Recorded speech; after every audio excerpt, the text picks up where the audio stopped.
Before I begin, I wanted to say thank you for and welcome for the extra subscribers. I had like 12 on the last video when I posted the last video, and now I have 17. And the last video I posted kind of blew up, and I was not expecting that, but it is really cool that that happened. I thank you guys for being a part of this. Now I'm going to be reading a lot of James 3, probably all of it. But I wanted to start by saying that in the book of James, there's some talk of our tongues, like our physical tongues. There's a lot of Christians walking around, and they're Christians, but they still say rude and inappropriate things. And they would rather make fun of people who struggle at certain things instead of helping them through it. And before I continue, I just wanted to point out that I am not saying this to judge anyone. That, like, sure, I mess up and probably judge people sometimes, and I apologize, Lord, if I do that. But this isn't to judge you or anyone. I'm saying this to help people, that they might have a greater understanding. I understand no one's perfect, and I understand people mess up, and actually that's why we were given Jesus. We are saved by grace through faith, and that is another topic for another time, maybe next week, because while I was drinking coffee typing this, I even dived a little bit into being saved by grace. But James 3 is explaining what the tongue does, so we're going to read James 3. King James, James 3 in the New Testament. My brethren, be not many masters, knowing that we shall receive the greater condemnation. For in many things we offend all. If any man offend not in word, the same is a perfect man, and able also to bridle the whole body. Bridle or brittle, I don't know that word. Behold, we put bits in the horses' mouths, that they may obey us, and we turn about their whole body. So they put things in the horses' mouths, and it controls the whole body. Just like if you put something in your mouth, it comes out of your mouth, it can control your mind and everything. There's power in the tongue. Verse 4. Behold, also the ships, which though they be so great and are driven of fierce winds, yet are they turned about with a very small helm, whithersoever the governor listeth. Even so the tongue is a little member, and boasteth great things. Behold how great a matter a little fire kindleth. And the tongue is a fire, a world of iniquity. So is the tongue among our members, that it defileth the whole body, and setteth on fire the course of nature, and it is set on fire of hell. For every kind of beasts, and of birds, and of serpents, and of things in the sea is tamed, and hath been tamed of mankind. So, like, all the beasts, the birds, serpents, things of the sea, it's tamed. You can tame them. And they have been tamed of mankind. Verse 8 says, But the tongue can no man tame. It is an unruly evil, full of deadly poison. Therewith bless we God, even the Father, and therewith curse we men, which are made after the similitude of God.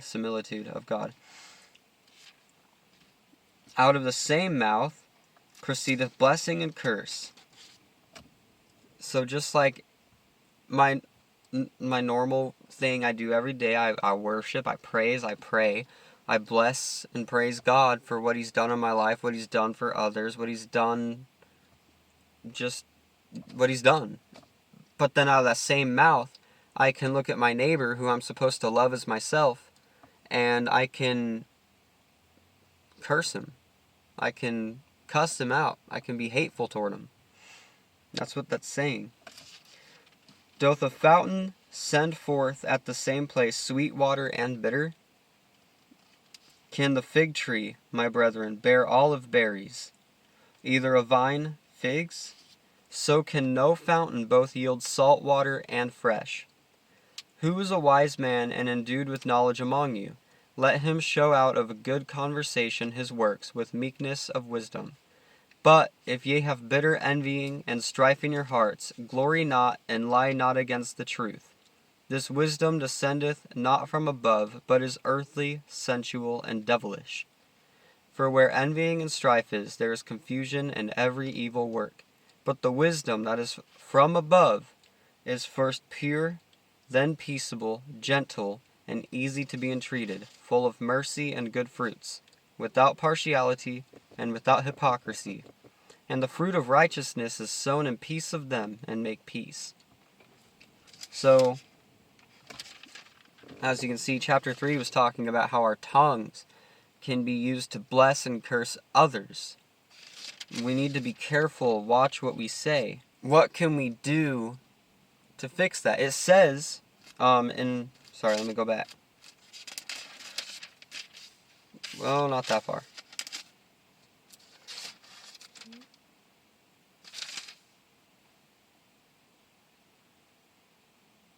In verse 8, it says, But the tongue can no man tame. It is an unruly evil full of deadly poison. If you look in chapter 1 of James, verse 19 and 20, it says, Wherefore, my beloved brethren, let every man be swift to hear, slow to speak, slow to wrath. For the wrath of man worketh not the righteousness of God. I'm going to read a little bit more. Wherefore, lay apart all filthiness and superfluity of naughtiness, and receive with meekness the engrafted word, which is able to save your souls. So what it's saying is, we need to be careful what we say, be careful what comes out of our mouth, and just watch what you say. That's really, watch your mouth, literally. And no man can tame the tongue. You can't tame your tongue, but God can. You can ask Him to help you to think before you speak. You can say, Lord, I know that I say things I shouldn't say. I know the things that come out of my mouth, while I do bless you a lot and praise you, I also talk inappropriately, say inappropriate things that aren't godly. And the same mouth blesses and curses. Please help me to watch what I say. The Lord will help you. You just have to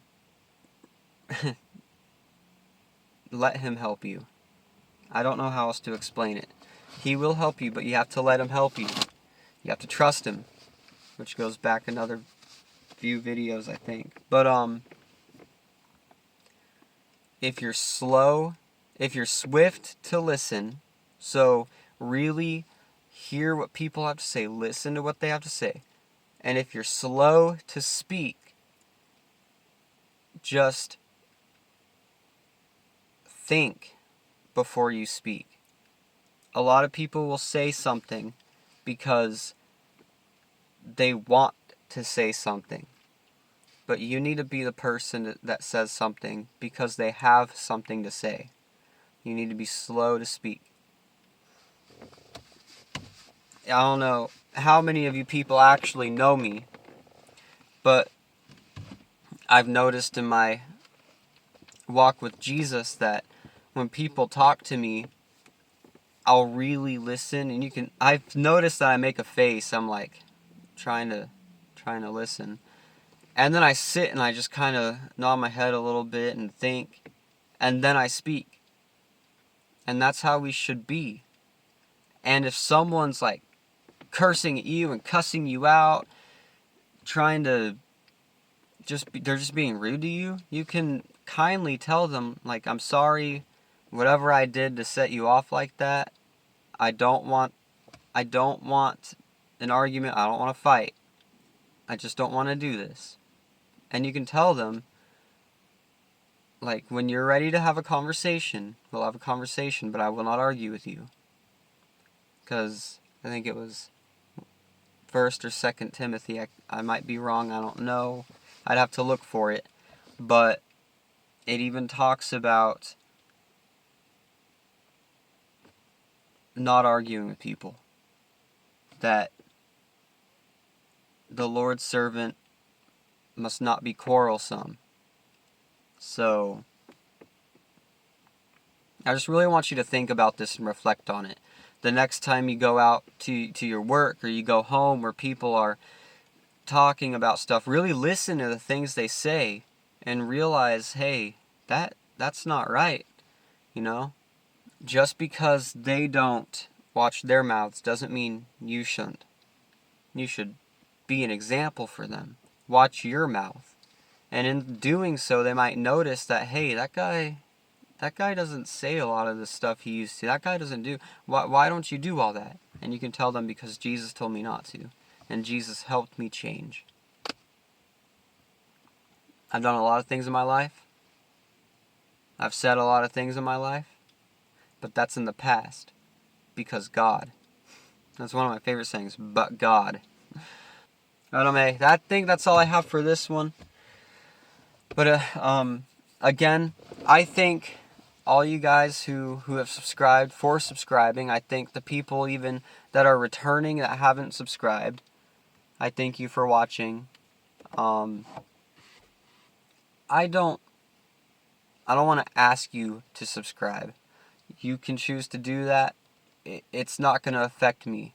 I put this on the internet for a few reasons that I might talk about later.